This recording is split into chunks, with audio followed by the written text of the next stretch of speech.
I still haven't subscribed.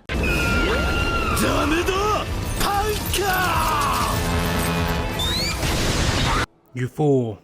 Alright, so you know me, NitenGale, and you got here BigCapMan, got the cap on and everything. And so there's a lot of mystery surrounding the fate of Kid and Killer, specifically Kid. And we're just gonna kind of hammer in on what it is he could be doing afterward, where he could be going. Because some people think he's dead. Like, he ain't dead. Oda already don't kill people like that. Why would Kid, of all people, be dead? Not even on screen. He's alive. Let's just figure out where he's at right now and where he's going to be going. Yeah, man. I mean, we were talking about this a little bit earlier. I was like, dog, I ain't gonna lie to you, man. First off, most of the Kid pirates are dead. You know, and what sparked this whole thing was like, I think you said, what if Kid washed up on shore and like Blackbeard was there? And it's like, would he join his crew? Like, I think he would in that situation, because I think almost all the Kid pirates are dead.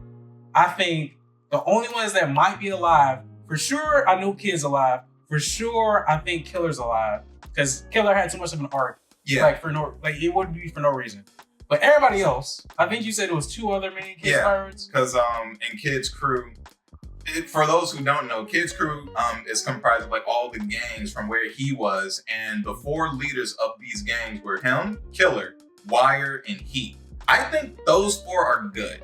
Everybody else in the crew though might be dead, because Oda even made an SPS a while back. Someone asked him about like, oh, what are the names of people in Kid's crew? And he gave them the names, but he also said down below, it doesn't matter. Yeah, I mean, there were no names. They basically didn't have names because we didn't want to care about it when they died. I mean, I think that Wire and Heat probably are alive. It's probably those four. And let's be honest, man. Let's be honest. Kid, before, like, even with Kaido, like, he at least knew his crew was alive, right? Yeah. He was like, Killer's out there somewhere. You know, Wire Heat is out there somewhere. You know, we got all of these other no names that are out there. They're probably dead, all dead. Like, they're just Shanks obliterated, and Dorian Broggie, I believe, obliterated the entire ship. It's very weird because One Piece durability is like a little all over the place sometimes, right? Because which would you say has a bigger impact? Dorian Broggie doing a combined Elbaf spear, or Blackbeard doing a quake punch, which Law's whole crew felt the impact of. Because like we saw no-name characters. Spoiler alert, by the way.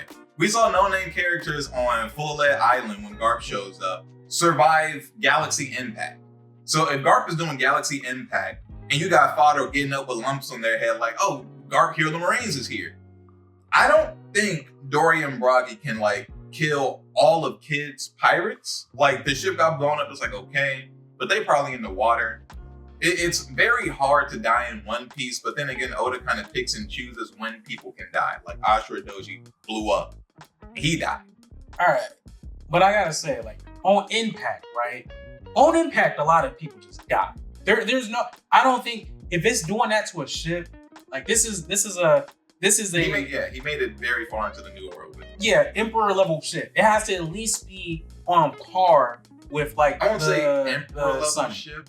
I mean, Sunny is not even an Emperor level ship, I'd say. Not yet. Only because, like, if you were to pull up the image of when we were escaping Dressrosa, or half the crew was escaping Dressrosa, and Big Mom's ship was behind them, Big Mom's ship is an Emperor ship. They had like a little tugboat, and then Big Mom's ship was like a neighborhood behind it. That's because Big Mom big as though. Like, if you big as you need as big as just like, because I don't think Shank's ship is that big. Shank's ship is probably about the size, a little bit bigger than Luffy's ship. I don't see it being like Whitebeard's ship was probably big as he's big as That is a valid point. You know, so like I feel like, and just to go back to it, I feel like Kid's ship, just to say, is durable enough, right? Yeah. I think it's more durable than some One Piece characters are, period. Especially these no-name people on this ship. So with that being said, a lot of people just died on impact. It's like I do think that quite a bit of them probably just died. so, and then we don't know if any of them. Because there are no names. We don't know if they had devil fruits or they didn't have devil fruits. But in reality, the ones that got put into the water look like they got sunk pretty deep. Like when you look at it, right? Mm. And then plus, wasn't it like the attack? Divine Departure was infused with Conqueror's Haki, right? So didn't it knock some people out? It was, yeah. There were some people on the crew that just like once Shanks got close and he landed that impact, they would just like pass out. And that's automatic death as soon as they get into the water. If you passed out and you get put into the water, yeah, either that or shock wake you up. But I would even say like I think Shanks's Divine Departure is probably the strongest Conqueror coded attack that we've seen in the present day of the series so far. Because not to say that Shanks, I don't think Shanks is stronger than Kaido, but this is where like, you know, these kind of basic things like Kaido is using a Kanabo, this club, and Shanks is using, I'm going to assume like a supreme grade sword with Conqueror's Haki infused in it. And all these swords got different things. Like Zoro with Enma had like is drawing out Haki to do this thing. Zoro had other cursed swords before. What is Shanks' sword story? It could be some like crazy special sword, and then he put Haki in that, and then hit Kid, and then his damn punk blew up on him too. So it's like he's already super durable. So I can see him living, although severely messed up. But I think when he comes back, he'll be able to access Conqueror's Code. I mean, so that I think that makes sense. I think that he has to get a power from this. I feel like it's on some like Dragon Ball Z, Zenkai Boost type stuff. You almost die, you got to come back stronger than you were when you almost died. And he already got a power boost before or after fighting Big Mom, so I think it makes sense. The next time we see Kid, he'll be significantly stronger than the Kid that we saw get one tapped. Is it gonna be like when Luffy got one tapped by Kaido and he comes back? I don't know, but I think it'll be significant. I think it's somewhat. I think it's kind of like when Luffy got one tap, depending on when. When Hybrid Kaido hit Luffy with the Ragnarok, that was kind of using advanced Conqueror's coding. And it was once Luffy got up from that, he was like, I figured out what it is. I didn't know you can infuse Conqueror's Haki into other attacks until you just hit me with it right now. So Kid getting hit with Divine Departure is his first time getting hit with it. So he might be like the same type of realization Luffy did. Oh, that's what that thing is. That makes sense. Or he might be seeing red. Who knows? I mean, he's going to be seeing red when he realizes all of his niggas is dead. Well, all of his fellows. All the fellows are not feeling too fine right now. Basically. I mean, but yeah, since, you know, we got a little bit of time left before we get to Elbaf. So I know we were talking about it earlier. So you think like Kid is pretty much still in Elbaf, right? Because if he survived it, there's no way for him to get away from Elbaf. Yeah, unless Heat, Wire, or because Killer can't swim.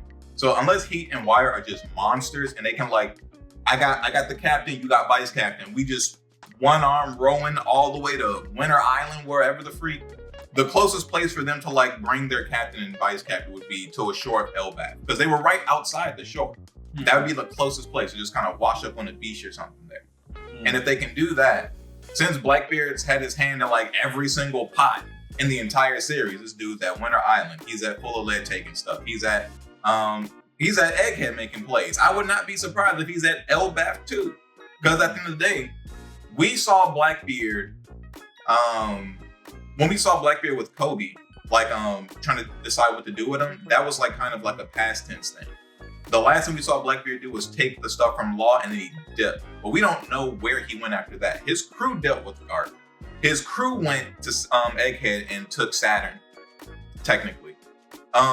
His crew went to Topland and took Pudding. Blackbeard is still just, he's somewhere. We don't know where he is though. And if he went to Elbaf looking for something and he saw a Kid, it was like, all right, I don't need to get the poneglyphs. I already got them from Law. But I do know you from the paper. What happened to you? Because Blackbeard, he might just ask a question and Kid won't tell him. But then he's like, I'm gonna kill Shanks. And he can go, wait, you trying to kill who? Buddy. Brother in arms. I mean, but you say you don't think. So based on what happened last time when Kaido just like demolished everybody, Kid was the only person that didn't join the Animal Pirates. So you said that you didn't think that Kid would become a Titanic captain. No, I don't think he's going to join Blackbeard's crew. But I think he will ally himself with Blackbeard the same way in the Rocky Port incident, Law allied himself with Blackbeard. But this is a long... So I feel like there's two different situations, though. Because the Rocky Port incident was a specific incident, right? Mm-hmm.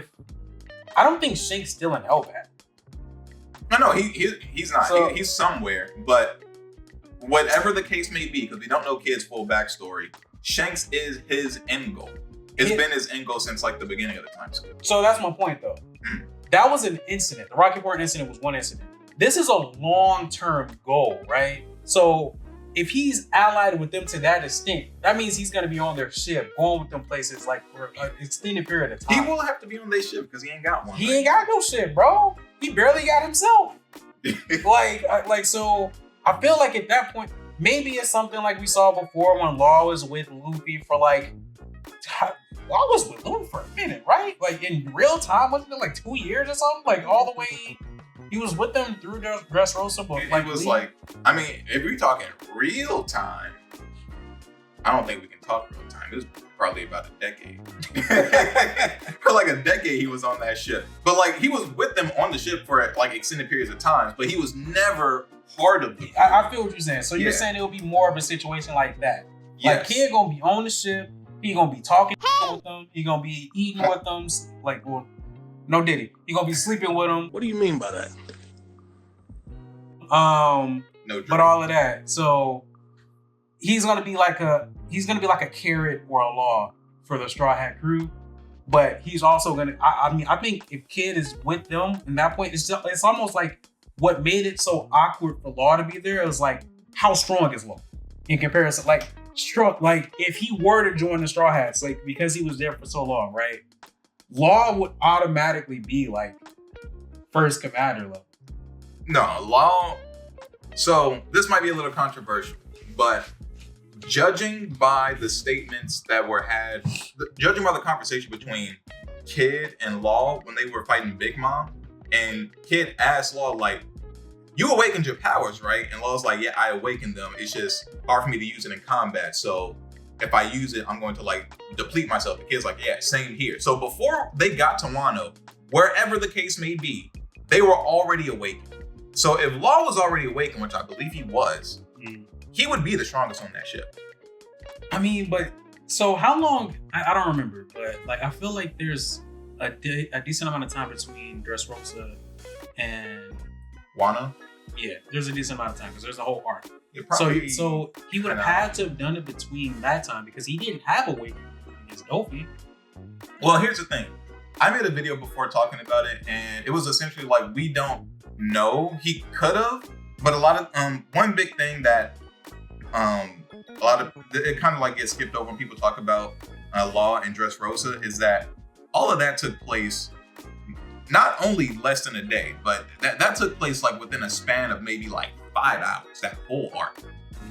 So what happened at the beginning of that arc was Law was fighting Dofi and Admiral Fujitora at the same time. So, and then, you know, he cutting up meteors, he's escaping Fujitora's gravity while dodging like string bullets from Dofi. So and he's not known for his stamina. So I was thinking like, these two people are depleting his stamina, and they did beat him overall. And then afterward, like he didn't have much time to rest. At tops, maybe an hour. And then he's back in it, fighting Dofi again, he's losing. But it's like, has he ever even recovered from a couple hours ago? So that's what I was thinking. Like he could have had the awakening, but like he said in Wano, I'm not good at using this in combat yet. So he probably had it, but like, I'm not gonna use it against Dofi. I'm trying to make Re-Roam, Chrome, shoot my sword, but this dude can fly and he all over the place. Then I deplete my stamina, I get killed. So he probably didn't want to do it. And also he thought Gamma Knife was enough. So he probably wouldn't even it wasn't even on the table. He was like, I don't need the awakening, Gamma Knife. Then Dofi stitched himself back together and it's like, oh, now I don't got the stamina to try. Yeah. I mean, but to go back to that, right? So Well, but what you're saying is like in that situation, Law, if he was awakened, would have been the strongest person in the crew before Luffy. Technically, he would be able to like 1v1 everybody. Yeah, Okay. I think. Yeah. Sorry to cut you off. No, I was just saying that to say if like I understand what you're saying that he's not joining, but in this situation where he's tagging along with Blackbeard, in that if he does tag along with Blackbeard, right? Where does he fall in the rankings? Like, I feel like he has to be like, yeah, he would be up there where like Kuzan is. I don't think. Kuzan and Van Auger, like he has to be like 2. He would definitely be stronger than. He'd be stronger than everybody on that ship, other than Blackbeard and Kuzan. But I would say with Devil Fruit, like Devil Fruits are just weird in One Piece in general. Mm-hmm. He would probably have the same level of mastery with his Devil Fruit as Kuzan with his, because I still believe Kuzan's awakened. Yeah, and it's just he has to be. He has to be based off like the fight. Off of Punk Hazard. Yeah. So I would imagine that Kuzan would probably just be stronger, generally speaking, because Logia awakening trump Paramecia awakening, but to like the same degree of mastery with Devil Fruit, he's in that same tier with Kuzan. Kuzan may be stronger, but at the same time, we don't really know much about Kid, and with like the lack of hockey that we've seen from him, but at the same time, we've seen him output some of the strongest moves and have some of the best durability in the series. Despite that, that's insane. It's like if he were to use even the basic application of hockey, the sky would be the limit for him. He could go to just crazy places. I feel that. So, I mean, realistically though, if he is in Elbaf, do you think there's gonna be a rematch with Kid and Big Mom?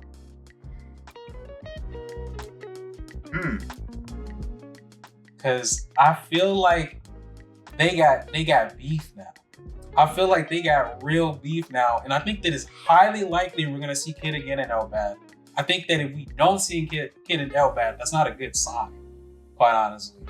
Because like I don't know where else he could possibly be. Unless like Teach poached them, and I mean that even because I don't know, because we even still like you said, Teach is probably in Elbaf in some capacity. So it's like that's a way. I mean, Bionaga can go anywhere he wants. Like so, he can do whatever. I think it's very likely we see him there. I think that we'll probably see Kid fight Big Mom in Elbaf. I just think that that's gonna happen because everybody knows Big Mom is gonna return.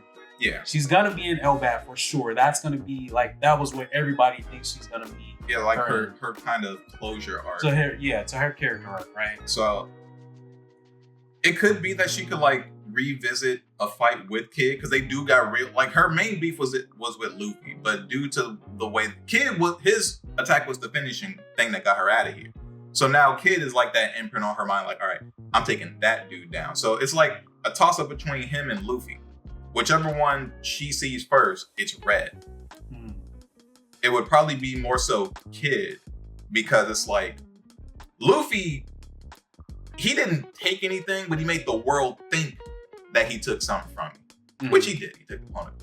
Yeah. But Kid actually kicked my butt and blew me down into a magma pit for gosh, who knows how long. Yeah. So I can definitely see her having a bigger beef with Kid. But it's so weird because Luffy's also said that like the next person, he's like, I'm gonna take down Kaido, then I'm gonna take down you. So like now if Luffy sees Big Mom, it's like, all right, this is the perfect time for him to do that thing. And also Big Mom hasn't seen Gear 5, so we don't have that interaction yet. Oh, bro. Big Mom is shook she sees Gear 5. I think she should, bro. I think she I ain't gonna say she gonna fold, but like I remember. All right, so going back to when Big Mom told told Kaido to dodge Zoro's attack, right? I don't remember the name of the attack, but I do think that I know for a fact actually Luffy has attacks that vastly are superior to that attack. Yeah, right? I mean she wasn't saying that like she was worried for her. So she was worried for Kaido. Yeah, and Kaido still dodged it. no, but that's what I'm saying though. If it would have hurt Kaido, it would have hurt her too. Because it's been stated in the story basically that they're like equal, right? Or close to equal. So like and that was everything Zoro had. Like Zoro like was very fatigued after that attack, right? Luffy can put out stuff way stronger than that. I don't know how much of a consistent basis because this man it's so inconsistent right now how long he can stay in Gear 5. Yeah. Because sometimes I feel like he's in Gear 5 for like what feels like 20, 30, 40 minutes. And then sometimes I feel like he goes into Gear 5 and he's like, oh man, in the next chapter. I don't know what this time limit is. But I feel like in Gear 5, he's putting out such potent attacks that she's gonna be shook, bro. Like I think it would still be just like Kaido, like Gear 5 was kind of making him look silly, but then once Kaido took it seriously, it was like, all right, we're in lockstep. We're back and forth. I feel like Big Mom will be like, just like everybody, what the freak is this? Because you don't know. Gear 5 it's weird.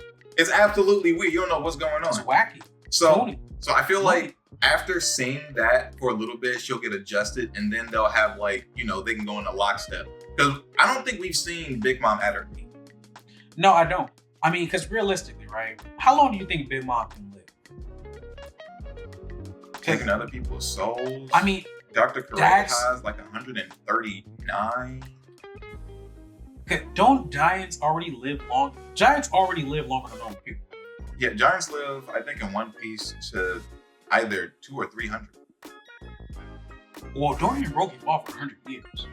Oh, maybe 300 to 400. Like, I might need to double, fact check. I think they were fighting for 100 years, and that's why their boundaries were so low, because nobody had seen them. Exactly. That's when they pulled up to the Egghead, everybody's like, where did these niggas come from? So with that said, man, because I don't think it's been, actually, Big Mom isn't a giant, because if she was, then... Yeah. Exactly. We don't know what she is. All right, so we can't give her the buff, the year buff. We can give her the buff of if she eats people, does she take their lifespan too?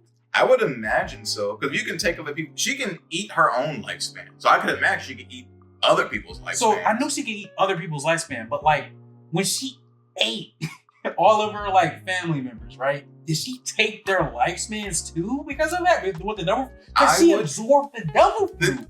So it's if she absorbed the devil fruit because she ate a person that had it, does that mean that because she ate a person and she had the devil fruit inside of her, that she absorbed their lifespans too? I'm going to assume yes, mainly because Big Mom, I think she was 68 years old. And Garp, I know, is 70, 72. Whitebeard was around that age. Rayleigh's a bit older. Mm-hmm. So she's close to their age, but she was way stronger currently than she was in the past. Yeah. So Big Mom was still kind of operating within her prime. And I think that might be a reason for it. If she has an extended lifespan, 70 would not be the part where she starts to fall off. Yeah. It would probably be way later, which is why her at 68 is still doing crazy stuff. But if she was able to eat 1 year of her lifespan and power up, why can't she eat 3, 4? No, 5? That's what I was thinking. So that's why I wanted to set a baseline for what we think her lifespan is. So I think we can safely say if she's still in her prime at 70, she could, let's say a bare minimum lifespan is we can say bare minimum 150. I was thinking 200, but bare minimum of her lifespan is 150. If right? Dr. Correa has 139 to 140 currently, Big Mom, who can actually take souls and is literally built different, 150 easy. Easy, and it replenishes. Yes, because she can take other people's life. I mean, she ate a whole bunch of people's lifespans just in Whole Cake Island, so that already added a couple years on anyway. So if she goes again, she was going. Honestly, it's crazy to say that, right? She technically was going easy on Law and Kid by only eating 1 year. Yeah. She could have eaten 10 years and probably wiped the floor with them. But why didn't she? I don't know. She got nerfed in that arc a lot. I feel Big Mom and Kaido, we do know were, they were waiting till the last minute to actually start trying. But I think Big Mom, I don't think she overestimated herself, because she ate 1 year of her lifespan, and then One Piece does One Piece things. It cuts away from the fight. When we cut back, we see Kid and Law on the ground and her still up. Even if she is huffing and puffing. So it's like with that 1 year that she, took, that was enough. Yeah. Now, she didn't kill them. And like, this is the thing about Big Mom, because Big Mom just really don't be caring. Like, she took them down. The crews were like begging not to kill their captains. She was like, shut up, struck everybody with lightning. And then she looked around.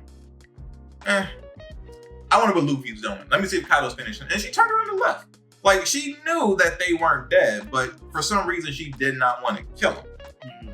And that's the only thing that like gave them an opening to try to take her down. So, whereas agendas go with Big Mom, I'm not too sure. I guess you can say it's an issue with writing, which could be true. I just don't know what Big Mom's her main beef in that moment was still Luffy, because she didn't really respect Kid or Law. They had to like constantly prove that we're threats. You cannot turn your back on us. You can't not kill us and then turn your back on us and expect that you can just walk away. She had to learn that fighting these dudes because she didn't respect them. That's why every time she saw a Kid get up, she was like, "Kid, you still think you can fight me? You still?" And then he would have to like hit her with something and be like, "Okay, aren't you strong?" That's when he hit her with the damn laser, she was like, "All right, that move is not bad." And one thing that I guess was made more clear in the anime was when Kid's laser was hitting her in the stomach, you see like hockey sparks flying all over. So it seemed like in that moment, she was using a lot of Conqueror's hockey on her own body to try to deflect it, which she was unable to, which is why I think Kid's damn laser is one of the strongest moves in the entire series so far. So I think she was using Conqueror's hockey more defensively. Kaido was using it more offensively. Or that's just my speculation, though. I'm not trying to, I don't know what's going on. That's just what it seemed like to me. I feel it. Yeah, man. Well, I think it all comes down to we gotta wait and see. But man, it's gonna be crazy when Kid does come back. Like we already established, he's definitely not dead. I think he's coming back in Elbaf, and that's gonna be the next arc. So once we get out of this current arc and we see what's going on in Elbaf, I wouldn't be surprised if we see like a cover story. Honestly. Yeah, we might see a cover story about it as we get closer. Kind of like we'll probably just see something that lets us know he's alive, because Oda likes to do that a lot. And then just like with the NitenGale cover story, we still know he's alive. He's in space on the moon. Just stupid stuff. So like I think we might get something like that if we don't just get a full blown like reveal of him in the chapter. Yeah. But yeah, man, Elbaf is gonna be good. It always hurts my soul whenever we have a break, man. I feel that he got to take his time. I want him to be healthy. I want him to be happy. But I'm not happy when I ain't got my One Piece chapter. I ain't gonna lie. I was at work looking like, what a chapter at, bro? It went 3-week break. We came back, got a chapter, and to another break. And I'm just like, dang. That is just not good time. I mean, he probably knew what he was doing. He was like, this cliffhanger is they're gonna be sitting on this one for a minute. The world is sinking. The world is sinking, dog. And I absolutely do. The amount of evidence all throughout the series that just went over my head that, like, Crocus was making like a makeshift room to stay in inside Lagoon. Rayleigh's over here coding ships for a living. Shanks made sure nobody in his crew had devil fruits. Iceberg's trying to make Water 7 float because Aqua Laguna, they've been sinking over the years. So you're like, man, long ring, long land. It's like it's a ring. But when we got there, it was just like a bunch of separate islands because the tides have raised. So you're like, it's been everywhere in the series. That this is what's been happening. The Celestial Dragons, people have been saying like, oh, they're not spacesuits. They're like water suits. So they can go underwater. Because they knew the world was sinking. That's why they live on high. And that's why the fishermen were persecuted, because once the world sinks, they technically are the ruling class. So that's why we'll enslave them, we'll try to kill them off, do all this, that, and the other. And I didn't think about any of it either. That's facts. That's big facts, bro. Yeah. I ain't gonna lie. That's a whole video on its own. Hey. So, but yeah, I think we're gonna cut it there, man. But yeah, hey, big ups to that man, Kid. He gonna mess this stuff up.